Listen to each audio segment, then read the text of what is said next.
देश में corona vaccination की तारीख तय।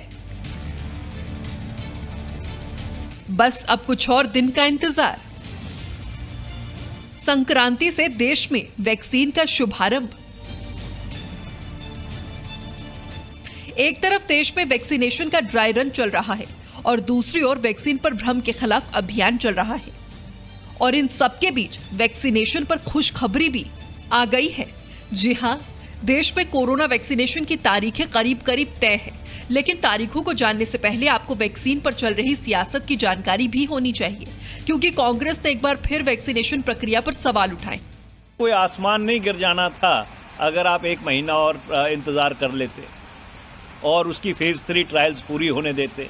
सरकार ने एक राजनीतिक फायदे के लिए इस महामारी का पहले दुरुपयोग किया, अब वैक्सीन का दुरुपयोग कर रहे हैं। वैसे तो जी न्यूज लगातार आपको वैक्सीनेशन पर फैलाए जा रहे भ्रम का जवाब दे रहा है, लेकिन आज हम आपको वैक्सीन पर दुनिया की राय बताते हैं, जिसे सुनकर हर भारतवासी को अपने वैज्ञानिकों पर गर्व होगा। माइक्रोसॉफ्ट के को-फाउंडर बिल गेट्स ने कोरोना की आपदा में प्रधानमंत्री मोदी के नेतृत्व की तारीफ की। बिल गेट्स ने ट्विटर पर लिखा, जिस समय में पूरी दुनिया कोरोना वायरस से निपटने की कोशिश कर रही है, उसी दौरान वैज्ञानिक आविष्कार और वैक्सीन उत्पादन क्षमता में भारत के नेतृत्व को देखकर खुशी महसूस होती है। यही नहीं, इससे पहले विश्व स्वास्थ्य संगठन भी कोरोना के खिलाफ भारत के अभियान की तारीफ कर चुका है। विश्व स्वास्थ्य संगठन के प्रमुख ने प्रधानमंत्री नरेंद्र मोदी के नेतृत्व की तारीफ करते हुए ट्वीट भी किया और लिखा, भारत ने कोविड-19 महामारी को खत्म करने के लिए निर्णायक कार्रवाई जारी रखी है।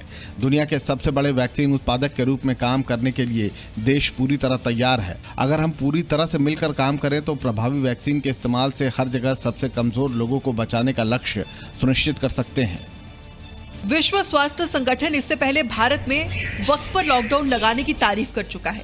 हालांकि विपक्ष उस पर सियासत करता रहा। खैर, भ्रम और सच्चाई के बीच सियासत की खबर के बाद अब वैक्सीनेशन पर खुशखबरी है। खुशखबरी ये है कि देश में वैक्सीन लगाने की तारीख आ गई है। स्थिति में है कि जिस भी दिन हम चाहेंगे EUA के 10 दिन के भीतर हम उसको EUA का अर्थ है इमरजेंसी यूज ऑथराइजेशन। ये बोलचाल की भाषा में शब्द प्रयुक्त होता है। हमारे मीडिया के मित्र इसी शब्द का उपयोग करते हैं। हमारे कानून में एक्सेलरेटेड अप्रूवल फ्रेज का इस्तेमाल किया गया है। तो जिस भी दिन हुआ, जैसे अब आप जानते हैं कि किस दिन हुआ, उस दिन से 10 दिन के भीतर में ये रोल आउट होने की पूरी तैयारी है। स्वास्थ्य सचिव राजेश भूषण, स्वास्थ्य मंत्रालय के इस बड़े अधिकारी के इस ऐलान का सीधा मतलब ये है कि 13 जनवरी के बाद देश में वैक्सीन लगनी शुरू हो सकती है। अब आप कहेंगे कि स्वास्थ्य मंत्रालय के अधिकारियों ने अपने बयान में 13 जनवरी का तो जिक्र भी नहीं किया, फिर 13 जनवरी कैसे? दरअसल उन्होंने अपने बयान में कहा कि वैक्सीन की इमरजेंसी इस्तेमाल की मंजूरी मिलने के 10 दिन बाद वैक्सीन लगाने की प्रक्रिया शुरू हो सकती है। 3 जनवरी को देश की 2 वैक्सीन कोविशील्ड और कोवैक्सीन के इमरजेंसी इस्तेमाल को DCGI ने मंजूरी दी थी। अब आप 3 जनवरी में 10 दिन और जोड़ लीजिए तो तारीख हो जाएगी 13 जनवरी। इसी आधार पर हम आपसे कह रहे हैं कि 13 जनवरी के बाद कोरोना की वैक्सीन लगाने की प्रक्रिया शुरू हो सकती है। मतलब देश को संक्रांति के बाद मिल सकता है वैक्सीन पर सबसे शुभ समाचार। ब्यूरो रिपोर्ट, जी मीडिया।